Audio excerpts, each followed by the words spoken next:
हाय दोस्तों, कैसे हैं आप सभी। मैं डॉक्टर अनव्यास फिर से अपने यूट्यूब चैनल पर आप सभी का स्वागत कर रहा हूं और आशा कर रहा हूं सभी ठीक है, मस्त एंजॉय कर रहे हैं। 13 यानी सेकंड लास्ट इंपॉर्टेंट क्वेश्चन पर मैं आ गया हूं।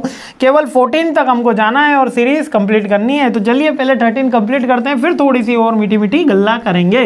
तो 13 क्वेश्चन में आ गए हैं ग्लोबल कंपनसेशन प्रैक्टिस, यानी कि ग्लोबल कंपनसेशन अपन कैसे डिसाइड करते हैं। कंपनसेशन बेसिकली सैलरी है, वो कैसे डिसाइड करेंगे। अच्छा, सैलरी में क्या क्या होगा। सैलरी बेसिक सैलरी होगी, अलाउंसेज होंगे, इंसेंटिव्स होंगे, बोनस होगा और डीए होता है, डीएनएस अलाउंस जिसको महंगाई भत्ता बोलते हैं, एचआरए होता है, हाउस रेंट अलाउंस, है ना। तो वही सारी चीजें होती है जो कंपनसेशन में। अब इंटरनेशनल में अंदर भी वही होगा, क्योंकि दिया तो लोकल ही जाता है ना, बस लोकल स्टैंडर्डाइजेशन को फॉलो किया जाता है। अब इसके अंदर कौन कौन सी बातें होती है, कौन कौन से फैक्टर अफेक्ट करते हैं। तो कॉस्ट ऑफ लिविंग अफेक्ट करता है।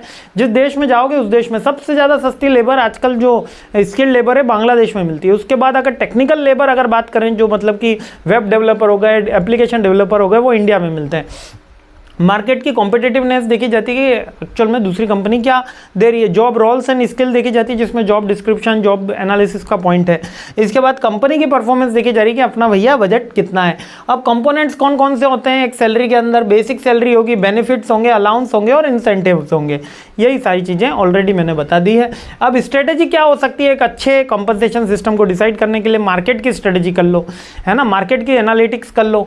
इंटरनल इक्विटी के ऊपर बात करो कि सब में ट्रांसपेरेंट होनी चाहिए, इक्वल होनी चाहिए वे पेमेंट की। ऐसा नहीं कि रामलाल को अलग मिल रही, श्यामलाल को अलग मिल रही, पिंटू को कम मिल रही, चिंटू को ज़्यादा मिल रही है, आनंद को बहुत ज़्यादा मिल रही है ना। फ्लेक्सिबल होनी चाहिए। फ्लेक्सिबल यानी इन द प्रोडक्ट के बेस पे होनी चाहिए, टाइम बेस पे नहीं होनी चाहिए।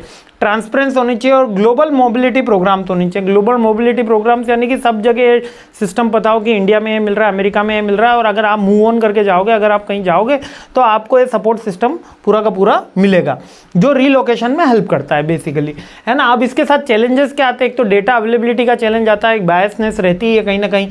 करेंसी का फ्लक्चुएशन आता है, जैसे जापान में 10% लगाया, हमने यहाँ 10% लगाया, वहाँ पे इन्फ्लेशन कम रहा, हमारे यहाँ इन्फ्लेशन ज़्यादा रहा तो दिक्कत है, ठीक है। टैक्सेशन सिस्टम हर देश में अलग अलग होता है। अमेरिका में 33% टैक्स लगता है नॉर्मल सिटीजन के ऊपर भी, मतलब अपने आप 5-6 लाख तक तो छूटे, वहाँ ऐसा कुछ भी नहीं, भैया कमाया 30% टैक्स दे दें। कल्चरल कंसिडरेशन के ऊपर बात होती है, कल्चर के ऊपर भी आपको कंसिडर करना होता है कि कितना उसको सैलरी दी जाएगी, ठीक है। अब बेनिफिट क्या है। अब बेनिफिट अच्छा कंपनसेशन डिसाइड होगा तो बेनिफिट क्या होगा। एम्प्लॉय ज़्यादा देर तक रिटेन रखेगा, उसका मोटिवेशन रहेगा, उसका एंगेजमेंट बढ़ेगा, ग्लोबल स्टैंडर्ड को फुलफिल करेंगे, ब्रांड रेपुटेशन बढ़ रही होगी, रिस्क रिड्यूस होगी, और बस यही है जो अपन सारे के सारे पॉइंट बार बार रिपीट होते हैं। और मैं बार बार आपको वही चीज़ें समझाता हूँ कि थोड़ा सा अच्छे से एक बार ढंग से याद कर लोगे तो सब जगह पॉइंट्स काम आने वाले हैं, ठीक है। आगे बढ़ते हैं। सीरीज़ का आखिरी क्वेश्चन, अंतिम प्रहर का अंतिम क्वेश्चन पे हमला बोलते हैं। जय हिंद।